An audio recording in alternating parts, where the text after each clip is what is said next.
Pookode veterinary സർവകലാശാലയിലെ സിദ്ധാർത്ഥന്റെ ദുരൂഹമരണത്തിൽ ഗവർണറുടെ judicial അന്വേഷണത്തെ സ്വാഗതം ചെയ്ത് സിദ്ധാർത്ഥന്റെ പിതാവ് ജയപ്രകാശ്.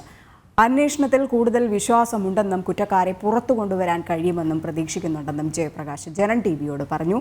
ഗവർണർ ചെയ്തു വരുന്നത് അതിരില്ലാത്ത സഹായമാണ്. പൂക്കോട് വെറ്റിനറി സർവകലാശാല പുതിയ വിസിയുടെ സന്ദർശനത്തെയും അദ്ദേഹം സ്വാഗതം ചെയ്തിട്ടുണ്ടായിരുന്നു. ഒപ്പം നിന്ന് മുൻ വിസി ചതിച്ചുവെന്നും ജയപ്രകാശ് ജനൻ ടിവിയോട് പ്രതികരിച്ചു. യശാലിനി തയ്യാറാക്കിയ റിപ്പോർട്ട് കാണാം. പൂക്കോട് വെറ്റിനറി സർവകലാശാലയിലെ വിദ്യാർത്ഥി സിദ്ധാർത്ഥൻ മരണമടഞ്ഞ് ദിവസങ്ങൾ പിന്നിടുമ്പോൾ നിർണായക നീക്കമാണ് രാജ്ഭവന്റെ ഭാഗത്തു നിന്നും ഉണ്ടായിട്ടുള്ളത്. ഗവർണർ പ്രഖ്യാപിച്ച ജുഡീഷ്യൽ അന്വേഷണത്തിന്റെ കമ്മീഷൻ രൂപീകൃതമായിട്ടുണ്ട്. ഒപ്പം തന്നെ അന്വേഷണം ആരംഭിക്കാൻ പോവുകയുമാണ്. ഈ ഒരു അവസരത്തിൽ സിദ്ധാർത്ഥന്റെ പിതാവ് ജയപ്രകാശ് നമ്മളോടൊപ്പം പ്രതികരിക്കുകയാണ്. നിർണായകമായ നീക്കം ഇന്നലെ രാജ്യത്തിന്റെ ഭാഗത്തുനിന്ന് വരുന്നു. ഗവർണർ ഇടപെടൽ എങ്ങനെ നോക്കിക്കാണുന്നു ഈ അന്വേഷണം? വളരെയേറെ സ്വാഗതാർഹം എന്ന് മാത്രമല്ല, വളരെയേറെ നന്ദിയുണ്ട് എനിക്ക് അദ്ദേഹത്തിനോട്.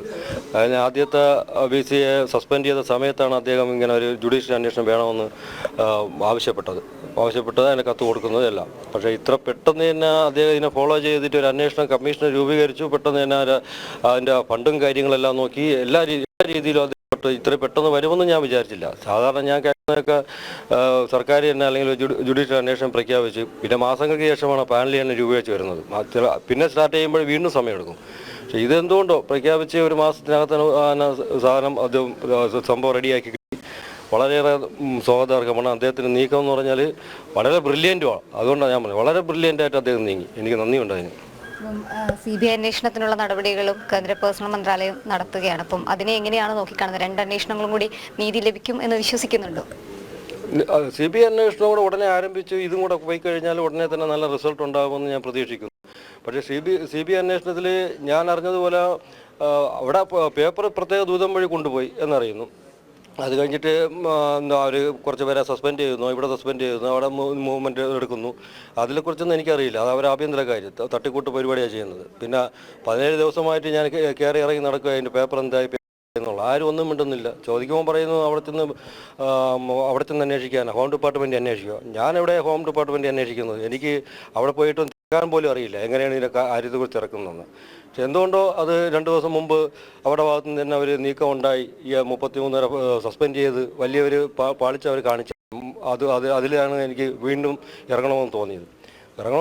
ഞാൻ കാണേണ്ടവരെ കണ്ടു. എനിക്ക് അത്യാവശ്യമായിട്ട് ഇതിന് നടപടി എടുക്കണമെന്ന് പറഞ്ഞപ്പോൾ 2 മണിക്കൂറിനകത്ത് തന്നെ പെർഫോമർ റിപ്പോർട്ടുണ്ടായി. എല്ലാ റിപ്പോർട്ടും ഉണ്ടായി. ട്രാൻസ്ലേഷൻ ഉൾപ്പെടെ 2 മണിക്കൂറിനകം ഉണ്ടായി. കൊണ്ടുകൊടുത്തു എന്ന് പറഞ്ഞ്. അത് കൊണ്ടുകൊടുത്ത റിപ്പോർട്ടിൽ ഏതാണ് അവരെങ്ങനെ റിപ്പോർട്ടുണ്ടാക്കി, ഏതൊക്കെ എല്ലാ കുറ്റവാളികളെ അതിൽ ഉൾപ്പെടുത്തിയിട്ടുണ്ടോ നമ്മൾ പറഞ്ഞ ആൾക്കാരുണ്ട്. പ്രത്യേകിച്ച് പെൺകുട്ടികൾ ഉൾപ്പെടെ, ഇപ്പോൾ മാറി നിൽക്കുന്ന അക്ഷയ് ഉൾപ്പെടെ, പ്രൊട്ടക്ട് ചെയ്ത് നിൽക്കുന്ന ഈ MM മണി പ്രൊട്ടക്ട് ചെയ്യുന്ന അക്ഷയ് ഉൾപ്പെടെ ഇതിൽ വന്നിട്ടുണ്ടോ ഇല്ലയോ, ആ ചതിച്ച പെൺകുട്ടി ഇതിലുണ്ടോ ഇല്ലയോ, അതൊന്നും എനിക്കറിയില്ല. അപ്പോൾ എനിക്കറിയില്ല അത് എന്നെ കാണിക്കണമോ എന്നോട് പറയണമോ എന്നുള്ള ലീഗലായിട്ടുള്ള റൈറ്റ്സ് ഉണ്ടോ എന്ന് എനിക്കറിയില്ല. എന്നാലും ഞാൻ പറയുക, പെട്ടെന്ന് അവർ തട്ടിക്കുട്ടി ഒരു സാധനം കൊണ്ടുപോയി CBIക്ക് കൊടുത്തു എന്ന് പറയുന്നു. CBIക്ക് വേണ്ട സാധനം. ഇനി അന്വേഷണം അവർ എപ്പോൾ പ്രഖ്യാപിക്കും അതിനെക്കുറിച്ച് എനിക്ക് കൂടുതൽ അറിയില്ല. എന്നാലും അറിയേണ്ട രീതിയിൽ നമ്മൾ തിരക്കി നോക്കാം, അത്രയേ ഉള്ളൂ. അല്ല, സർക്കാരിൻ്റെ ഭാഗത്തുനിന്ന് എനിക്ക് ഒരു അറിയിപ്പും കിട്ടിയിട്ടില്ല. CBIയിൽ കൊടുത്തിട്ടുണ്ട്, പേപ്പർ കിട്ടിയിട്ടുണ്ട്. ഞാൻ ഈ പത്രത്തിൽ കൂടെ അല്ലെങ്കിൽ ചാനലിൽ കൂടെ മാത്രമേ അറിയുന്നുള്ളൂ. ഏതായാലും ഞാൻ പ്രതീക്ഷ വയ്ക്കുന്നുണ്ട്.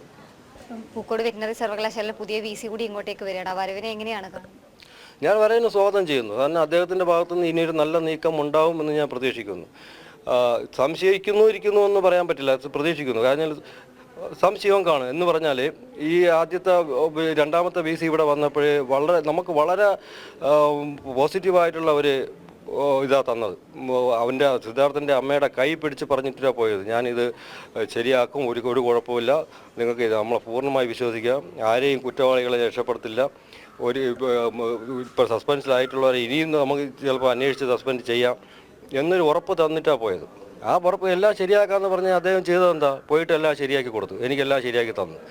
എല്ലാവരെയും തുറന്നു വിട്ടു. നമ്മൾ എന്താ പറയുക, നമ്മൾ വീട്ടിൽ വളർത്തുന്ന പേപ്പട്ടി ഉണ്ടല്ലോ, പേപ്പട്ടിക്ക് പേ പിടിച്ച് കഴിഞ്ഞാൽ ഒന്നിൽ നമ്മൾ കെട്ടിയിടും, അല്ലെങ്കിൽ കൂട്ടിനകത്തിടും. ഒരു റിസൾട്ട് വരുന്നവരാ, ഒന്നിച്ചാവുകയോ ജീവിക്കുന്നവരാ. അതുപോലെ ഈ 33 പേരെ പുറത്താക്കി വെച്ചിരുന്നിട്ട് ചെയ്തതെന്താണ്? പേപ്പട്ടിയെ തുറന്നു വിടുമ്പോൾ കൊലയാളിയെ തുറന്നു വിട്ടു. അതാണ് അദ്ദേഹം ചെയ്തത്. അപ്പോൾ അദ്ദേഹത്തിൻ്റെ ഭാഗത്തുനിന്ന് ഇനിയൊരു നീക്കം ഉണ്ടാവും. അതുപോലത്തെ വലിയൊരു അന്യായം വേറെ ഉണ്ടോ? അപ്പോൾ പുതിയ വിസി വരുമ്പോഴും അങ്ങനെ ഒന്നും ചെയ്യില്ല എന്ന് ഞാൻ പൂർണ്ണമായി വിശ്വസിക്കുന്നു. അത് നല്ലൊരു മനുഷ്യനാണെന്നാണ് നമ്മൾ അന്വേഷിച്ചപ്പോൾ കിട്ടിയത്. അദ്ദേഹം നല്ല രീതിയിൽ പ്രവർത്തിക്കട്ടെ. അങ്ങനെയാണെങ്കിൽ എൻ്റെ ഭാഗത്തു നിന്നുള്ള ഏത് സഹകരണവും ഏത് ചോദ്യത്തിനും ഉത്തരവും ഞാൻ അദ്ദേഹത്തിന് കൊടുക്കും. അദ്ദേഹം സൂചിപ്പിക്കുന്നത് പോലെ തന്നെയാണ് CBIയുടെ അന്വേഷണത്തെ സ്വാഗതം ചെയ്യുന്നു. ഒപ്പം തന്നെ ഗവർണർ പ്രഖ്യാപിച്ചിട്ടുള്ള ജുഡീഷ്യൽ അന്വേഷണത്തിൽ വിശ്വാസം അർപ്പിച്ചിരിക്കുകയാണ് ജയപ്രകാശ് ഉൾപ്പെടെ സിദ്ധാർത്ഥന്റെ കുടുംബം. പൂക്കോട് വെറ്റിനറി സർവകലാശാലയിലെ പുതിയ VC കൂടി ഇങ്ങോട്ടേക്ക് എത്തുമ്പോൾ കൂടുതൽ തെളിവുകളും ഒപ്പം തന്നെ ആശങ്കകളും ഉൾപ്പെടെ അദ്ദേഹത്തിനെ അറിയിക്കാനും അന്വേഷണത്തിന്റെ ഭാഗമാകാനും തയ്യാറെടുക്കുകയാണ് കുടുംബം. Cameraman അനീഷിനൊപ്പം S. ശാലിനി, ജനം, തിരുവനന്തപുരം.